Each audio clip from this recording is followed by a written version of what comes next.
পাকিস্তানের বিপক্ষে জিতলেই র্যাঙ্কিংয়ে উন্নতি হবে টাইগারদের। বিশ্বকাপে সরাসরি খেলতে হলে আরও 2 ধাপ উপরে উঠতে হবে বাংলাদেশের। আর সেখানে ঘরের মাঠে পাকিস্তানের বিপক্ষে জয় ছাড়া কিছুই ভাবছে না সিমন্সের দল। পাকিস্তানের বিপক্ষে জয় পরাজয় কেমন হবে, র্যাঙ্কিংয়ের অবস্থান, তা নিয়ে থাকছে প্রতিবেদন। 2027 সালের ওয়ানডে বিশ্বকাপ সামনে রেখে এখন থেকেই গুরুত্বপূর্ণ হয়ে উঠেছে ওয়ানডে র্যাঙ্কিংয়ের লড়াই। কারণ এই বিশ্বকাপে সরাসরি খেলতে হলে র্যাঙ্কিংয়ের সেরা 8-এ থাকতে হবে দলগুলোকে। সেই লক্ষ্য সামনে রেখে পাকিস্তানের বিপক্ষে আসন্ন সিরিজটি বাংলাদেশের জন্য বেশ গুরুত্বপূর্ণ। বর্তমানে বাংলাদেশের 76 রেটিং পয়েন্ট নিয়ে আছে 10ম স্থানে, অন্যদিকে পাকিস্তানের 105 রেটিং নিয়ে আছে 4র্থ স্থানে।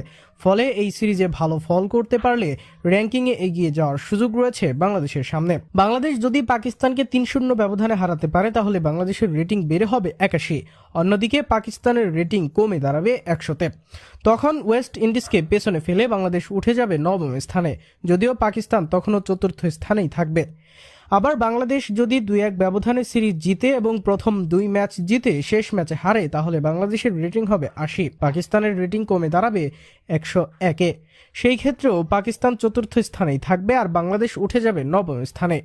অন্যদিকে বাংলাদেশ যদি প্রথম ও শেষ ম্যাচ জিতে অথবা প্রথম ম্যাচ হেরে পরের 2 ম্যাচ জিতে 2-1 ব্যবধানে সিরিজ জেতে তাহলে বাংলাদেশের রেটিং হবে 79 এবং পাকিস্তানের রেটিং দাঁড়াবে 102-তে।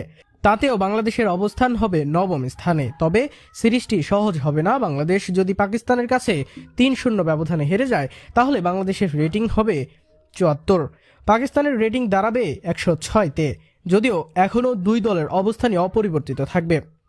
আর বাংলাদেশ যদি 2-1 ব্যবধানে সিরিজ হারে তাহলে বাংলাদেশের রেটিং 1 পয়েন্ট বেড়ে হবে 77 এবং পাকিস্তানের হবে 103। তখন 77 রেটিং পাওয়া ওয়েস্ট ইন্ডিজের সঙ্গে সমান অবস্থানে থাকবে বাংলাদেশ। বাংলাদেশ ও পাকিস্তানের মধ্যকার 3 ম্যাচের এই ওয়ানডে সিরিজ শুরু হবে 11 মার্চ। বাকি 2 ম্যাচ অনুষ্ঠিত হবে 13 ও 15 মার্চ। 3টি ম্যাচই অনুষ্ঠিত হবে মিরপুরে। ফলে ঘরের মাঠের সুবিধা কাজে লাগিয়ে ভালো ফলের আশা করতেই পারে বাংলাদেশ। বিশ্বকাপের জন্য যেহেতু র্যাঙ্কিংয়ে 8-এ উঠতে হবে, সেই ক্ষেত্রে এই সিরিজে অন্তত 9 নম্বরে উঠতেই চাইবে টাইগাররা।